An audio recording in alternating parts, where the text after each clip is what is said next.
پڑھ لے کافی ہے، یہ ہو گیا تھا۔ نماز میں بدن کا ڈھانپنا، یہ ہمارا آج کا پہلا عنوان ہے۔ نماز میں جو بدن کو ڈھانپا جائے گا وہ کتنا حد تک ضروری ہے۔ اب اس مسئلے کو آگے بڑھانے سے پہلے ایک بات سمجھ لیں، اور وہ یہ کہ دنیا کی ہر عبادت کے اندر چونکہ ایسا لگتا ہے کہ چاہے وہ مزاج عبادت ہو، چاہے وہ کسی بھی ادر دین ریلیجس سوشل آرگنائزیشن ہو، تو جب بھی آپ ایک اجتماعی یا ایک انفرادی لیول کا کام لیکن کسی آرگنائزیشن کا حصہ بنتے ہوئے، کسی ادارے کا حصہ بنتے ہوئے انجام دینا چاہتے ہیں تو اکثر مقامات پر ڈریس کوڈ کی بات آتی ہے۔ اسکول کا ڈریس کوڈ الگ ہوگا، کالج کا ڈریس کوڈ ہوگا، یونیورسٹی کا ڈریس کوڈ ہوگا۔ آپ مثال کے طور پر فرض کر لیں کہ جہاز میں میزبانی کے فرائض انجام دے رہے ہیں، ایئر ہوسٹ بن رہے ہیں، وہاں پر ذمہ داری اور ہوگی، نرسنگ کر رہے ہیں ذمہ داری اور ہوگی، وغیرہ اس طرح کے مختلف مقامات پر پروردگار عالم نے بھی عبادت کی حد تک ایک خاص ڈریس کوڈ مانگا ہے۔ ایک یونیفارم نہیں مانگا لیکن ایک ڈریس کوڈ مانگا ہے، ایک پرسکرائب طریقہ کار ہے کہ لوگ جب تم میرے پاس آ رہے ہو تو اگرچہ میرا اور تمہارا کوئی پردہ نہیں ہے، یعنی نماز میں خواتین پر بھی بات آئے گی، جب آپ خدا کے سامنے کھڑے ہوتے ہیں تو جو ڈریس کوڈ خواتین سے مانگا گیا ہے وہ اس لیے نہیں ہے کہ نماز کے موقع پر خدا سے پردہ کر لو، یعنی نماز کے یونیفارم کا حجاب سے کوئی تعلق نہیں ہے۔ Many of the times we miss, یہ میں اس لیے کہہ رہا ہوں کہ ایک جملہ بعد میں آئے گا کہ نماز کے یونیفارم کے اندر پیروں کا ڈھانپنا ضروری نہیں ہے، نہ محرم کے سامنے پیروں کا ڈھانپنا بھی ضروری ہے، ساکس پہننا ضروری ہے۔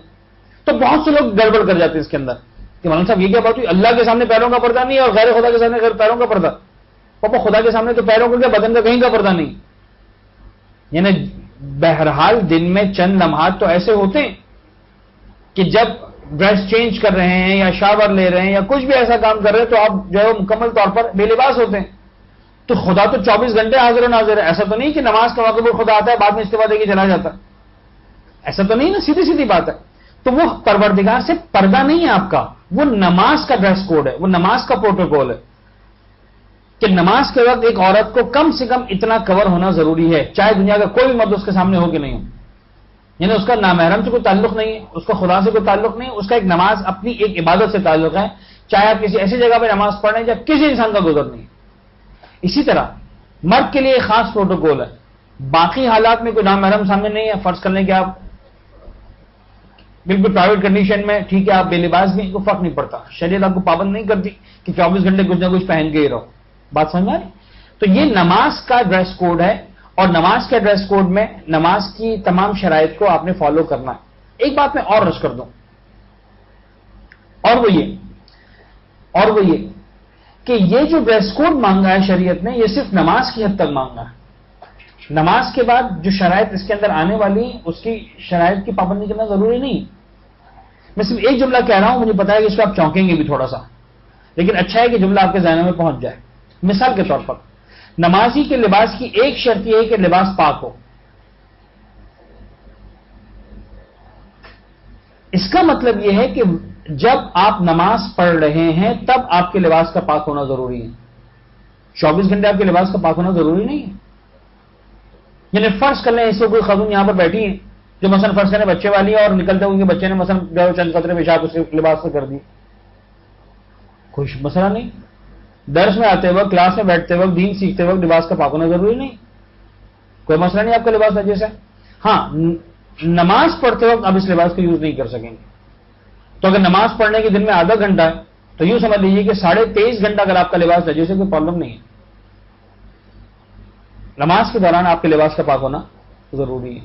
اگر آپ نماز کے وقت لباس کو چینج کر کے پاک لباس پہن لیتے ہیں تو باقی اوقات میں اگر آپ کا لباس نجس بھی ہے تو کوئی حرج نہیں۔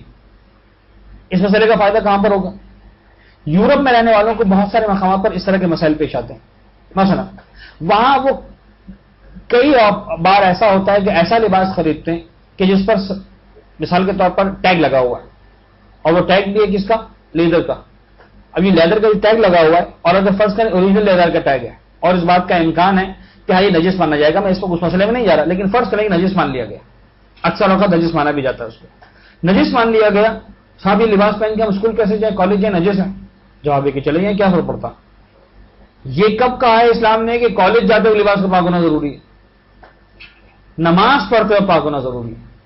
پرس آپ لے رہے ہیں، فرض کرنے کے امپورٹڈ پرس اور آپ کو پتا ہے کہ اوریجنل لیدر کا نجس ہے، آپ سب یہ نجس پرس لٹکا کر مارکیٹ میں کیسے جائیں؟ بالکل جائیے، کیا فرق پڑتا؟ سمجھ آ رہی ہے ایگزامپلس؟